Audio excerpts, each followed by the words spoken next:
Hi, I'm Danny Quinn, and welcome to my spoiler-filled video on the really weird and bizarre film, Mother.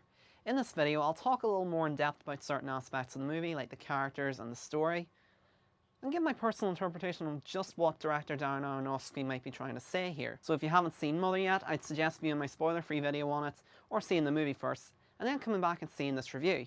With all that out of the way, let's get started. I didn't really delve too much on this in my initial review on the film, but I do feel like I have a few issues with the film looking back on it. They do go into spoiler territory, which is why I didn't quite cover them back at the time. They do go a little bit into spoiler territory, which is why I didn't cover them at the time.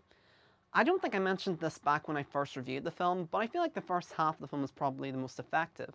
It's suspenseful, it's unsettling, and there's a great sense of build-up. But once the second half of the movie begins and Bardem opens the door to the house to all these fans and they start storming the house, that's where the movie begins to really go off the deep end.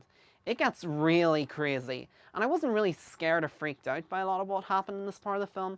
I just found it rather nuts. People start partying in the house, they start trashing the place, taking things, going into rooms they're not allowed to be in. It's kind of like Project X, but viewed from the perspective of somebody who doesn't want to be there.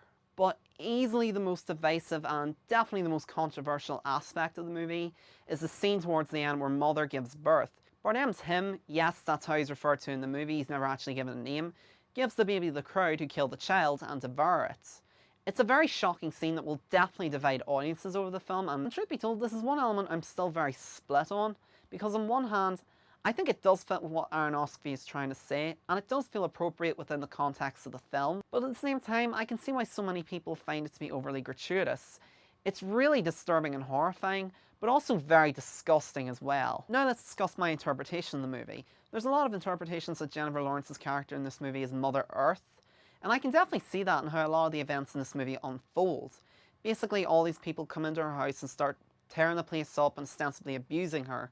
They call her names, they beat her, threaten her, harass her. They do all these horrible things to her. She has this baby which these people kill and devour. It's a not particularly subtle metaphor for how they devour Earth's resources and what the Earth provides. And all that abuse eventually culminates in her destroying the house, more specifically the Earth, in the process. But I can also see that in the early stages of the movie as well, where she's decorating the house and trying to fix it up, and there's a couple of lines of dialogue about how she wants to make the house a paradise and how she breathes life into everything, which in retrospect aren't all that subtle either.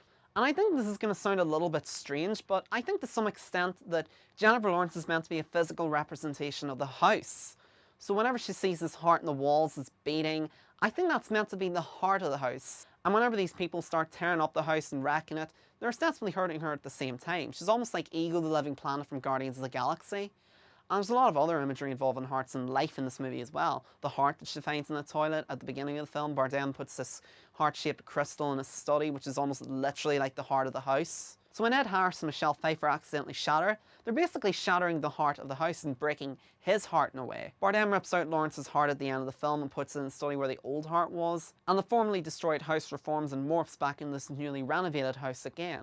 A mother wakes up calling for her husband, even though just a few moments ago she was horrifically burnt, which serves as a strong bookend to how the movie begins, because there's this backstory to Bardem's character about how he lost his wife in a fire, and it's subtle foreshadowing at the eventual reveal of the film. But even with all the subtext and the themes about religion and the environment and all that, I personally feel like Mother is a tale about an artist. Javier Bardem's character is this poet who's going through a very rough bout of writer's block, and that stirs his relationship with Jennifer Lawrence. And whenever he finds out that she is pregnant, he's inspired to write a poem. But at the same time, he's also hideously neglectful of his supposed loved ones.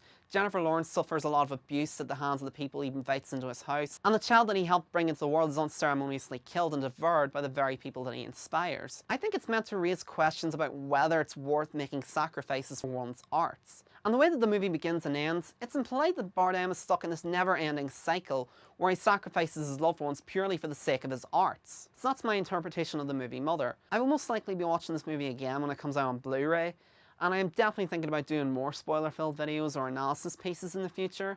Thank you for watching, I hope you enjoyed this video.